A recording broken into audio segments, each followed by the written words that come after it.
Mike Chung here with Loan Depot, and I'm sitting with Sandy Ohyama with eXp Realty.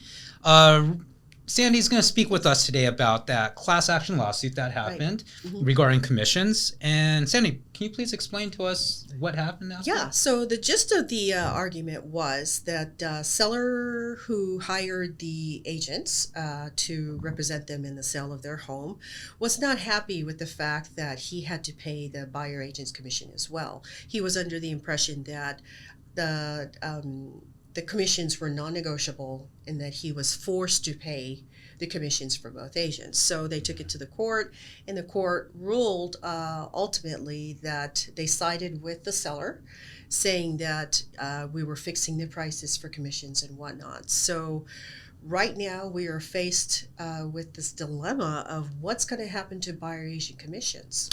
Right. Okay. Right. So, I mean, and this has been the way the commissions have been structured, though.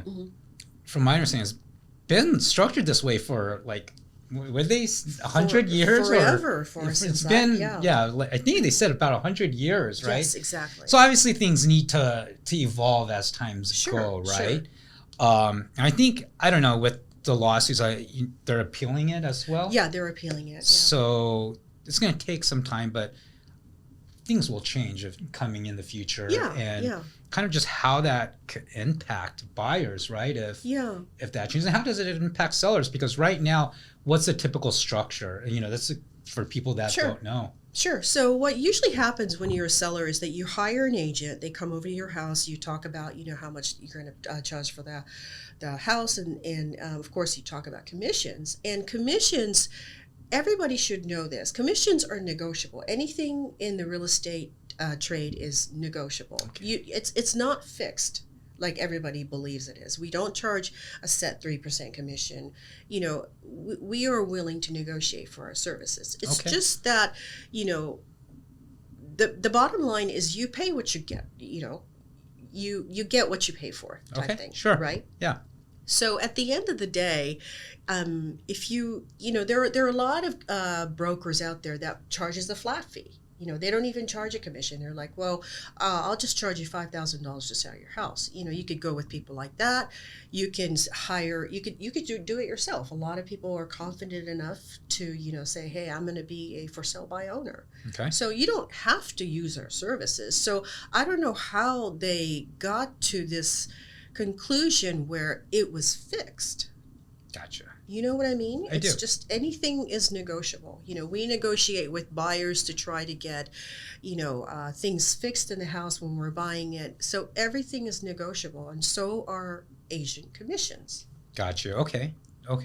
Now, with these changes, because right now typically it's a 6% commission, I think is kind of the standard. Well, in Hawaii it's actually down to 2.5. 2.5 for buyers and 2.5 for sellers. So 5% is. Yeah.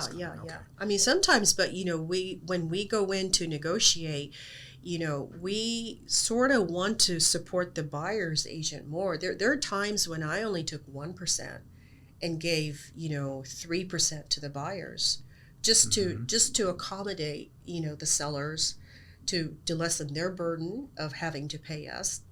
So they were hiring us, but I felt obligated that I should pay the buyer's agent because sometimes they do more work than a lot of people think they do. Gotcha. Okay. How do you think this can impact both the seller and the buyer? So obviously with these changes, assuming that it's reducing the commissions, the seller doesn't pay for the buyer's commission, so then that reduces and the seller will then net more proceeds, right? I mean, in technically they would be only paying for their agent, right? For the seller agent only. So it could be, still they could negotiate that down to 1%, 0.5%, whatever they think the seller thinks it's appropriate. Okay. But the problem is going to be that if you don't offer the buyer's agents anything, that's how we survive. We're not, as agents, we're not paid a salary. Right. We don't get paid unless we sell a house representing the buyer or the seller. So, if you don't incentivize that, then you're not going to have too many agents willing to go the extra mile to help these buyers, because it is a big step in buying a house. Right. You know, It is, and I can see, how this is going to evolve even before this. Right. I mean, everything changes over time, right? And sure. and I mean, it eventually is going to happen. Right. Well, I'm curious to see how that evolves, though. Just like the mortgage industry, a lot has Right. changed after Sure. 2008, the mortgage meltdown. A lot of the way lenders go about on the operation side or even Sure. on the origination side has changed a lot, right? Right. So I'm curious to see what they do with this. And I'm curious to see even because it's so difficult for a buyer right now Yes. to come up with down payment Oh, gosh. and closing costs. Yeah, for So sure. to come up with a commission would add to become more challenging. Yeah. So I'm curious though, even on the lending side, do we start creating loan products or financing options where we finance like the commission into it? I don't know if that's Yeah. in the works, but I'm interested to see if that's going to be an option that that comes in the future, or It could or be. how that. I just hope, for me, just even seeing the way that the lending side changed, they added a lot of regulation, which is not Sure. bad, Right. but the people who were in charge of creating those regulations Right. didn't necessarily have understanding of real estate or Exactly. lending. They were attorneys, and Right. and so the two didn't always work hand in hand with Right. each other. So at first it made it complicated, or even it made it really tough sometimes to initially I bet. get things going when it was first Sure. those changes came in, I guess you'd say. Yeah, well, I think we're just going to have to wait and see. I hear on the mainland, a lot of seller agents are not offering anything to the buyer's agent already, right? Zero to the buyer agent. So it'll be kind of interesting to see, because Hawaii usually follows what happens on the mainland. Sure. We kind of like lag in what's going on. So it'll be interesting to see what happens on the mainland, to see how it's going to impact us here on Hawaii. Well, definitely, something to keep an eye out on. Sure. And again,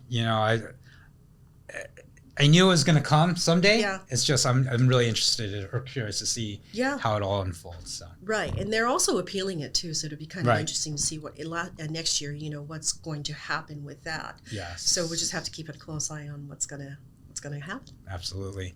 Well, Sandy, I appreciate your input you. today, and until next time. Okay, sounds good.